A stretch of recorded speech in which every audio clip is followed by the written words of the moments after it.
ईश्वर की वही खरतंग तामिनसी यासया पंदोक कुमापन पततराम दोय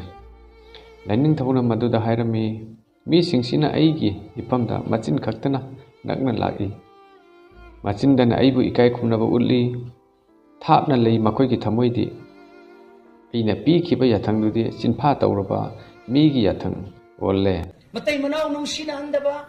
मतै मनाव नुंसिना द्रे ngha kan khanare ngangnare saunare aduna maram oiraga macha singsu shanti leiba macha oiba ngamdre imung thugai ba haiba se amujau gi plan ne aina amujau se setan buni ko aduna ngasi matai manaw nungsina ba ngamdre bap na maram oiraga nungsina ba ngamandre dharma khuding mo nai khoi ba aphaba tambi nungsina haina tambi nungsina ba su pamjai adubu nungsina ba ngamde nungsina ning da ba prithvi sida kana su leite nungsining ba ngak tanay chila nausi ngam da bagi wani kari na ngamhande nangi aigi nung da lay riba pap tu na ngamhande aduna Bible na kari hai mi pum na mag pap chile maram aduna isogi matik mangal da gi sotare ipa ay pusing na thambiram ba dharma pum na mag aphabani adubu dharma gi pautak singa se pap na maram oragay koy illaga chakpa ngamdre Hinduism phai, Jainism phai, Islamism phai, Buddhism phai, Sikhism phai, Maitaiism phai, all the religion, dharma pum namak phai, adubu pap namaram moiraga, miyoy ba se dharma chatpang amandre.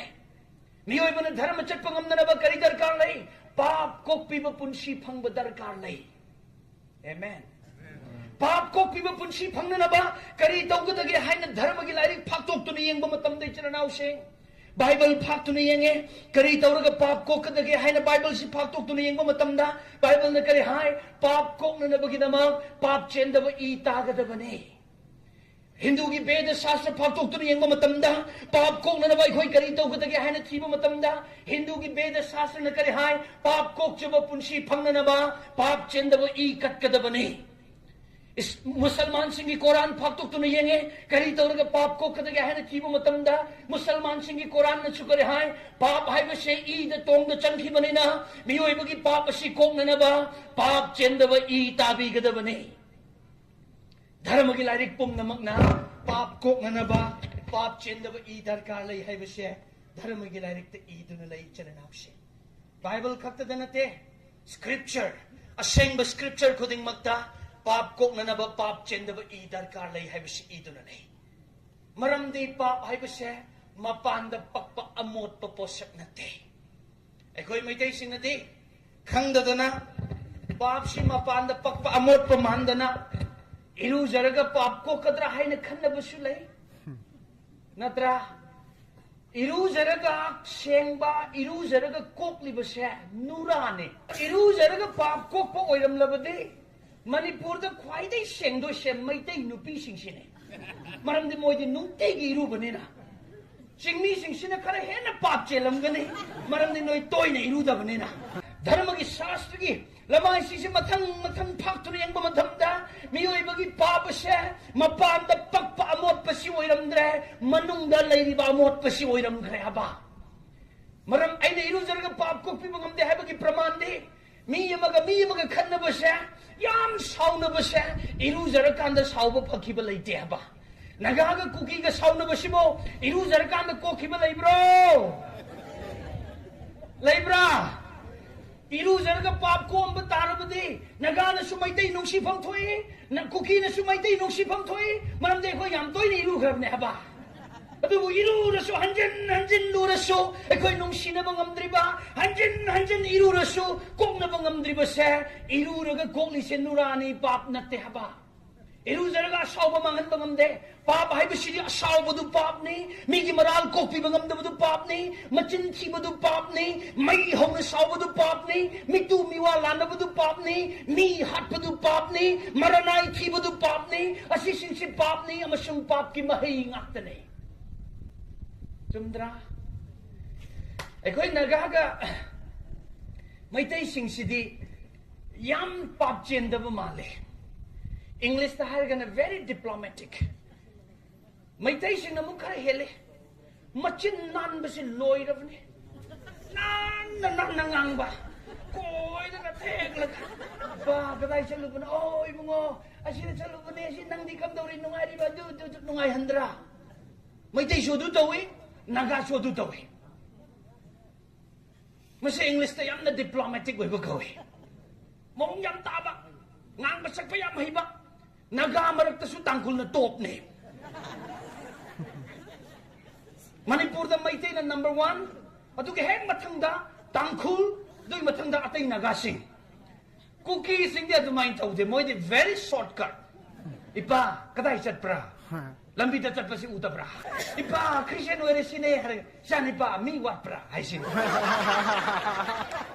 Ipa, jisula kada ba matam yam naksin lagle. E koi pukning hong ase har ga cookie ki ipa am nagra ke kadai de ki lak kadai chan ipa first time lak pada duk thi na pubi krab du ba.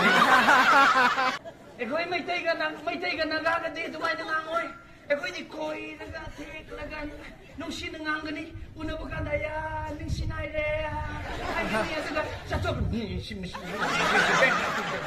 pa pai ba sikar suna te chala raw si aku na mi si baganda nung ai ta na si bag yum da chala ga chini khara pugani achapot khara pugani na tra pura ga nung ai te da manong madam cha da si bi nung ai te da kapani na tra aduga mafamdu na di pisu tare kapsu kapi aduga kappa lora halakal hebeli maram sa kisi that is called sinning pap tu nai khoi ko ishor de gilam thokale Isaiah chapter 1 verse 15 the Bible na kare hai even though you offer thousands of prayer nang nai sorgi mafam da pratana listen katlabasho praho varibra hayraso all alpa pathet pakai hayraso no matter what you say nang kari haybra khamde nang gi thamoi manung da pap leiraba nang mi bu nung siba ngamdraga church da laga aphaba saraga pratana to bushe Bible na kari hai ishon nang gu tukache. It is an abomination in the presence of God. Asigum mathabak se ishogi mang da tukachaba pot thabak ne chale naw se nang na cookie bu nung sidraga nang gi church da aphaba saraga pro hay ba se ishon taning day nang nagabu nung sibang amdraga church da yam nung sibaraga pagkai puten hay ba to ishon tukache. That is called sin. Maduna ni ekoi boy so de lap thoga leba Isaiah chapter 59 verse 1 2 3 4 Baba Ganda Bible ni kare chana nam sing iso na ekoi mo mateng pang biningi iso na ekoi mo bor pibiningi ekoi na nungai bo do iso na pami ekoi na waba matamda ekoi mo mateng pang bo do iso na pamjai adu bo iso gi khoche ting thok pang amande iso gi mana kong sin ekoi gi prathana ta bang amande karena nangi thamoi manung da leiri ba paptuna nang na apha su khanda ba mibu nung siba su ngamda ba jinda di apha ba saba Isaiah chapter 29 the ibugum na mi singa sina simba autong de shobu ikai khumnai machin nei shobu thagat le adu mo khoi gi thamoi de sor de gi lap na le adu namaram mori gang sidi sor nei khoi gi damak khutting thok pangam dre isor gi mana kong yo bangam dre khoi gi prathana chalan ausi pap na ai khoi bo isor de gi lap thokat le Maitai sing yek na ba naga na te Maitai sing yek na ba si cookie na te chalan ausi naga sing yek na ba si cookie na te naga gi yek na ba sing si Maitai na te ai khoi mi oi ba gi yek na ba de ai khoi mi oi ba gi pap sine naga sing yek na ba se naga gi pap nei chalan ausi tangkhul gi yek na ba se tangkhul gi pap ne nang gi yek na ba se nang gi pap ne Maitai na kaya mo yam na patrabaso naga amat na bunorok na pubang amde ngamgadra kuki na kaya mo yam pataba jati oirabaso kuki gi pataba na sinakay tenlay ba tangkol sin bunorok na pubang amoy tangkol na kaya mo yam na patrabaso kuki sing bunorok na pubang amoy ado mo tangkol gi pataba na tangkol bunorok na pugani Maitai gi pataba na Maitai bunorok na pugani kuki gi pataba na kuki sing bunorok na pugani Maramaduna cookie gi kwai gi chaw yek na bade naga na te Maitai na te cookie na khoi gi pap to na khoi gi yek na bane maduna ne na khoi bo norok te pugadori bese naga sing yek na bade Maitai na te cookie na te naga na khoi na to bo pap to na khoi gi yek na bane maduna na khoi bo norok te pugane. Sin is our enemy. Pap se ai khoi pum na maki yek na bane nungtigi aikoina hatkadaba nungtigi aikoina lan tawgadaba nungtigi aikoina mayok nagadaba sa aikoigi pap sinay chalanawse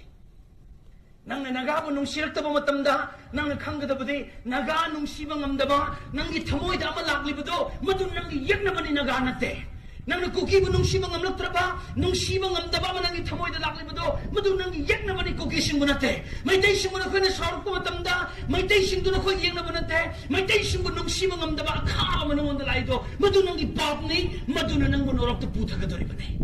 Therefore, Bible says, your sin is your enemy. Nangi papa siya, nangi yek na ba ni? Nepali sing, Maitai sing, nangi papto, nangi yek na ba ni? Miyoy ba na papa si kong na nangay honar pumatamda? Pap kong na ba idar karlay? Karamba idar karlay? Pap chenda ba idar karlay? Pap chenda ba idi kaday dalay re? Kana pap chende, prithvi dalay di ba mi pum na magpap chele? Taibang pan ba sila pap chenda ba mi kana matalayte? Maramado na miyoy bagi pap kok pinana ba? Pap chenda ba ise mi marakta thiba panglaro hebe sila ko matamda? Pap kok ning ba nangaura ba? Pap kok ning ba na ikaw lang la ba? Isor pangning la ba miyoy ba sila? Pap kok ning man kada na? Pap chenda ba itirak ko matamda? Mi marakta gi pap chenda ba i panglakta ba matamda? Maray bag thiba gi tawbok siya? Ngamu ko'y ngakra ko'y da takibay wani. Bap tabra. Miyoy ba po, nung simalada na, miyoy ba ki pap kok pinana ba, sarga ginungay na ba pambal tadok laga, sarga digi pap chenda ba ipu do na Jesu na tayo bang pandaling tabilaki. Miyoy ba kita magtaawa ba kang binana ba, miyoy ba ki pap kita magtaitabi na ba, sirurage hay na tayo bang pansida, angang amoy na poki ba siya, Jesu na tanakanasulite. Itihas niya nangangi ba siya?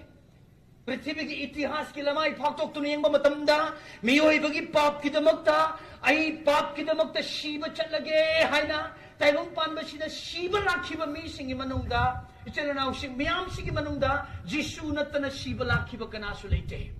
Matthew chapter 1 verse 21 22 the Bible ने करे है Jesus came to die for the sins of all humanity on this earth जिसु ना ताइबंग पान बशीदा लाखली बशा पृथ्वी दलैबा मियोइबा पुम्नमकी पाप की दमकता शिबीबा लाखिबनी आमेन अइना थाजनिंद्रसु अइना पामद्रबसु अइना नुंसिद्रबसु अइ पाप कोक्चबा पुंसी फंगनिंगलबदे जिसु नतना तोप लंबी लेते मरमदे जिसु नतना मियोइबा की पाप की दमकता कनामतन शिबिखिबा लेते जिसु से अइ पैसा फंगबगी लौसिन बनते पैसा फंगदे फंगद्रबसु लौसिनदबा यादे मरमदी मा नतना पाप कोकननबा कनामत लेते संसारसिदा कृष्ण फतब्रा राम फतब्रा सनामरी फतब्रा पाखंग फतब्रा लोइना फै अफबा ngakतनी अदुबु पाप कोकननबगी दमक्तदि जिसु नतना लंबी लेते पृथ्वीदा लेरिबा मियोइबगी पाप की दमक्तदि जिसु नतना कनामतन सिबिखिबा लेते जिसु से आइना पामद्रबसु मीना हाउगी लाइने हैरसु अमेरिका की धर्म ने हैरसु पाप कोक्चबा पुंसी फंगनिंगलबदि जिसु नतना अतोप्प लंबी लेते चलनाउसे मरमदुने चलनाउसे नगा ओइसनु कुकी ओइसनु मैतै ओइसनु नेपाली ओइसनु नखोइ हानदगी चर्च कादुना लेरे आइदि असेंग क्रिश्चियन हैनसु खनगनु नंग कयाम कुइन चर्च काब्रा कादब्रा आई खंगदे पापतगी पुंगनिंग होंगद्रि फाउबा नंग क्रिश्चियन ओइद्रि बनि चलनाउसे नंग क्रिश्चियन की इमुंग द पोकपदु नंग सरगलै पाक चतकदब नते नंग तांखुल ओइबदु नंग तांखुल नै क्रिश्चियन ओइबे हाइन हाइबे यारोय तांखुल की इमुंग द पोकपदु तांखुल नै कुकी की इमुंग द पोकपदु कुकी नै नगा की इमुंग द पोकपदु नगा नै मैतै की इमुंग द पोकपदु मैतै नै नेपाली की इमुंग द पोकपदु नेपाली नै द क्रिश्चियन हाइबसि कनानो नेपाली मरक्तगी पुंगनिंग होंगख्रबा तांखुल मरक्तगी पुंगनिंग होंगख्रबा मैतै मरक्तगी पुंगनिंग होंगख्रबा नगा मरक्तगी पुंगनिंग होंगख्रबा सिंग अदुना क्रिश्चियन ओइगदरे बनि चलनाउसि Pukning hongdrabade, no matter who you are, how long you have been in the church, nang kanaoy bra, nang kayam ko na church karak bra, pukning hongdri pauba, pap thadokdri pauba, Jisu bu thamoy de konjadri pauba, nang Christian nate, sino bu sui shogilay pap pangloy. Sila na ushe, Prabhu Jisu bu thajase, pap ki wakal thadokse, asi hayraga ipay po singi dharma nung sidaba nate, nung siye. अदुबो पाप कोकना बगिदमक्तदि जिसु नतना अतोप्प लंबी लेते ईश्वर को लौचिनजरे हारगा ईश्वर की नुक्सीबदो अखोइना फंगददुना ईश्वर की अनिंगबा अपामदा अखोइना खंग ngमददुना अखोइना चिन खक्तना ईश्वर को थाजरगा ꯑꯩꯈꯣꯏ ꯇꯥꯏꯕꯪꯄꯥꯟꯁꯤꯗ ꯉꯁꯤ ꯐꯥꯎꯕꯗ ꯑꯩꯈꯣꯏꯅ ꯐꯠꯇꯕ ꯊꯕꯛ ꯄꯥꯞ ꯃꯌꯥꯝ ꯇꯧꯗꯨꯅ ꯏꯁꯣꯔꯕꯨ ꯊꯥꯖꯔꯤ ꯍꯥꯏꯔꯒ ꯂꯩꯕꯁꯤꯡ ꯑꯗꯣ ꯃꯇꯧ ꯀꯔꯝꯅ ꯐꯣꯡꯗꯣꯛꯄꯤ ꯍꯥꯏꯕꯗꯣ ꯑꯩꯈꯣꯏꯅ ꯎꯕ ꯑꯃꯗꯤ ꯈꯪꯖꯕ ꯉꯝꯃꯤ꯫ ꯏꯆꯤꯟ ꯏꯅꯥꯎꯁꯤꯡ, ꯑꯩꯈꯣꯏ ꯈ꯭ꯔꯤꯁꯇꯤꯌꯟ ꯑꯣꯏꯈ꯭ꯔꯕ ꯖꯤꯁꯨ ꯈ꯭ꯔꯤꯁꯇꯕꯨ ꯊꯥꯖꯈ꯭ꯔꯕ ꯃꯩꯇꯩ ꯈ꯭ꯔꯤꯁꯇꯤꯌꯟ ꯑꯣꯏꯔꯕꯁꯨ, ꯅꯥꯒꯥ ꯈ꯭ꯔꯤꯁꯇꯤꯌꯟ ꯑꯣꯏꯔꯕꯁꯨ, ꯑꯇꯩ ꯀꯨꯀꯤ ꯈ꯭ꯔꯤꯁꯇꯤꯌꯟꯁꯤꯡ ꯑꯣꯏꯔꯕꯁꯨ, ꯑꯇꯩ ꯑꯇꯩ ꯖꯥꯇꯤ ꯈꯨꯗꯤꯡꯃꯛꯇ ꯂꯩꯔꯤꯕꯁꯤꯡ ꯏꯁꯣꯔꯗꯤ ꯊꯥꯖꯕ ꯃꯦꯁꯤꯌꯥꯅ ꯐꯣꯡꯗꯣꯛꯄꯤꯈꯤꯕ ꯑꯁꯤꯒꯨꯝꯅ ꯑꯩꯈꯣꯏꯅ ꯎꯕ ꯐꯪꯏ꯫ ꯃꯔꯝꯗꯤ ꯃꯤꯁꯤꯡ ꯑꯁꯤꯅ ꯆꯤꯝꯕꯥꯟ ꯊꯣꯡꯅ ꯐꯥꯈ꯭ꯔꯕ ꯄꯔꯥ ꯑꯃꯒꯨꯝꯅ ꯃꯈꯣꯏꯅ ꯏꯁꯣꯔꯕꯨ ꯊꯥꯖꯩ꯫ ꯕꯥꯏꯕꯜ ꯁꯥꯁꯇ꯭ꯔꯁꯤꯗ ꯐꯣꯡꯗꯣꯛꯄꯤꯕ ꯑꯁꯤꯅꯤ ꯏꯆꯤꯟ ꯏꯅꯥꯎꯁꯤꯡ꯫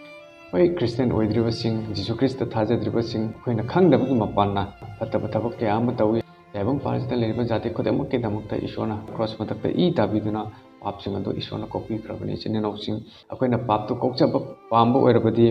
ꯅꯍꯥꯛꯀꯤ ꯄꯨꯟꯁꯤ ꯑꯗꯨꯅ ꯊꯋꯥꯏ ꯑꯗꯨꯅ ꯍꯌꯦꯡ ꯁ꯭ꯋꯔꯒ ꯂꯩꯕꯥꯛꯇꯨꯗ ꯆꯠꯆꯕ ꯄꯥꯝꯂꯕꯗꯤ Jesus Christ ꯊꯥꯖꯕꯤꯌꯨ, Jesus Christ ꯂꯧꯁꯤꯟꯕꯤꯌꯨ꯫ Jesus Christ ꯊꯥꯖꯕ ꯑꯃꯗꯤ ꯂꯧꯁꯤꯟꯕ ꯅꯠꯇꯅ ꯅꯍꯥꯛ ꯁ꯭ꯋꯔꯒ ꯂꯩꯕꯥꯛꯇꯨꯗ ꯆꯪꯕ ꯉꯝꯂꯣꯏ ꯍꯥꯏꯕꯁꯤ ꯕꯥꯏꯕꯜ ꯑꯁꯤꯗ ꯃꯌꯦꯛ ꯁꯦꯡꯅ ꯐꯣꯡꯗꯣꯛꯄꯤꯕꯅꯤ꯫ ꯇꯥꯏꯕꯪꯄꯥꯟ ꯑꯁꯤꯗ ꯂꯥꯏꯅꯤꯡ ꯂꯥꯏꯁꯣꯜ ꯙꯔꯃ ꯀꯌꯥ ꯑꯃ ꯂꯩ꯫ ꯑꯗꯨꯕꯨ ꯑꯩꯅ ꯆꯠꯂꯤꯕ ꯙꯔꯃꯁꯤꯡ ꯑꯃꯗꯤ ꯂꯥꯏꯅꯤꯡ ꯂꯥꯏꯁꯣꯜꯁꯤꯡ ꯑꯗꯨꯅ ꯍꯌꯦꯡ ꯑꯩꯅ ꯁꯤꯔꯕ ꯃꯇꯨꯡꯗ ꯑꯩꯒꯤ ꯊꯋꯥꯏꯁꯤ ꯁ꯭ꯋꯔꯒ ꯂꯩꯕꯥꯛꯇꯨꯗ ꯄꯨꯕꯤꯕ ꯉꯝꯂꯣꯏ ꯍꯥꯏꯕꯁꯤ ꯕꯥꯏꯕꯜ ꯑꯁꯤꯗ ꯃꯌꯦꯛ ꯁꯦꯡꯅ ꯐꯣꯡꯗꯣꯛꯄꯤꯕꯅꯤ ꯏꯆꯤꯟ ꯏꯅꯥꯎꯁꯤꯡ꯫ ꯑꯗꯨꯅ ꯕꯥꯏꯕꯜ ꯑꯁꯤ ꯄꯥꯖꯔꯒ, ꯈꯪꯖꯔꯒ, ꯏꯁꯣꯔꯒꯤ ꯋꯥꯄꯥꯎꯁꯤꯡ ꯑꯁꯤ ꯇꯥꯖꯔꯒ ꯆꯨꯝꯃꯤꯕ꯭ꯔꯥ ꯂꯥꯟꯕ꯭ꯔꯥ ꯍꯥꯏꯕꯁꯤ ꯑꯩꯈꯣꯏꯅ ꯈꯪꯗꯣꯛꯄꯤꯔꯒ ꯑꯩꯅ ꯍꯤꯡꯂꯤꯉꯩ ꯃꯇꯝ ꯑꯁꯤꯗ ꯏꯁꯣꯔ ꯃꯍꯥꯛꯄꯨ ꯂꯧꯁꯤꯟꯖꯕ ꯑꯣꯏꯔꯕꯗꯤ ꯇꯥꯏꯕꯪꯄꯥꯟ ꯑꯁꯤꯗ ꯅꯍꯥꯛꯅ ꯆꯔꯥ ꯅꯥꯝꯇ ꯆꯥꯔꯅ ꯌꯥꯝꯅ ꯑꯋꯥꯕ ꯅꯪꯉꯝꯕ ꯌꯥꯏ꯫ ꯑꯗꯨꯕꯨ ꯍꯌꯦꯡ ꯅꯍꯥꯛꯀꯤ ꯊꯋꯥꯏꯗꯨꯅ ꯁ꯭ꯋꯔꯒ ꯂꯩꯕꯥꯛ ꯑꯁꯨꯛꯀꯤ ꯃꯇꯤꯛ ꯅꯨꯡꯉꯥꯏꯕ ꯃꯐꯝꯗꯨꯗ ꯅꯍꯥꯛ ꯆꯠꯄ ꯐꯪꯒꯅꯤ ꯍꯥꯏꯕꯁꯤ ꯑꯩꯅ ꯍꯥꯏꯗꯣꯛꯆꯅꯤꯡꯕꯗꯨꯅꯤ꯫ ꯏꯁꯣꯔꯕꯨ ꯈꯪꯖꯧ, ꯏꯁꯣꯔꯕꯨ ꯂꯧꯁꯤꯟꯖꯧ, ꯏꯁꯣꯔꯒꯤ ꯑꯆꯨꯝꯕ ꯂꯝꯕꯤꯁꯤ ꯂꯧꯁꯤꯟꯖꯔꯒ ꯅꯍꯥꯛꯀꯤ ꯏꯃꯨꯡ ꯃꯅꯨꯡ ꯑꯃꯗꯤ ꯐꯦꯃꯤꯂꯤꯗ ꯍꯦꯟꯅ ꯏꯪꯊꯕ, ꯅꯨꯡꯉꯥꯏ ꯌꯥꯏꯐꯕ ꯄꯨꯟꯁꯤ ꯑꯃꯃꯝ ꯄꯤꯕꯤꯕ ꯑꯣꯏꯁꯅꯨ꯫ ꯑꯋꯥ ꯑꯅꯥ ꯇꯥꯔꯕ ꯀꯌꯥ ꯂꯩꯔꯤꯕ, ꯍꯤꯡꯕꯒꯤ ꯃꯍꯥꯎ ꯌꯥꯎꯗ꯭ꯔꯕ, ꯑꯅꯥ ꯑꯌꯦꯛꯅ ꯊꯜꯂꯕ ꯏꯆꯤꯟ ꯏꯅꯥꯎ ꯊꯥꯖꯗ꯭ꯔꯤꯕ ꯑꯃꯗꯤ ꯊꯥꯖꯈ꯭ꯔꯕ ꯑꯣꯏꯔꯕꯁꯨ ꯑꯩꯈꯣꯏꯒꯤ ꯏꯔꯛꯇ ꯌꯥꯎꯕꯤꯕ ꯑꯣꯏꯔꯕꯗꯤ ꯏꯁꯣꯔꯒꯤ ꯋꯥꯍꯩꯁꯤꯡ ꯑꯁꯤ ꯇꯥꯖꯔꯒ ꯖꯤꯁꯨ ꯈ꯭ꯔꯤꯁꯇꯒꯤ ꯃꯤꯡ ꯑꯁꯤ ꯂꯧꯁꯤꯟꯖꯔꯒ ꯅꯍꯥꯛꯀꯤ ꯑꯅꯥꯕꯁꯤꯡ ꯑꯗꯨ ꯏꯁꯣꯔꯅ ꯀꯣꯛꯍꯟꯕꯤꯕ ꯑꯃꯗꯤ ꯂꯧꯊꯣꯛꯄꯤꯕ ꯑꯣꯏꯁꯅꯨ꯫ ꯑꯩꯅꯁꯨ ꯃꯌꯥꯝꯒꯤꯗꯃꯛꯇ ꯑꯩꯈꯣꯏꯅ ꯁꯛ ꯈꯪꯅꯗ꯭ꯔꯕꯁꯨ, ꯇꯤꯟꯅꯗ꯭ꯔꯕꯁꯨ, ꯎꯅꯗ꯭ꯔꯕꯁꯨ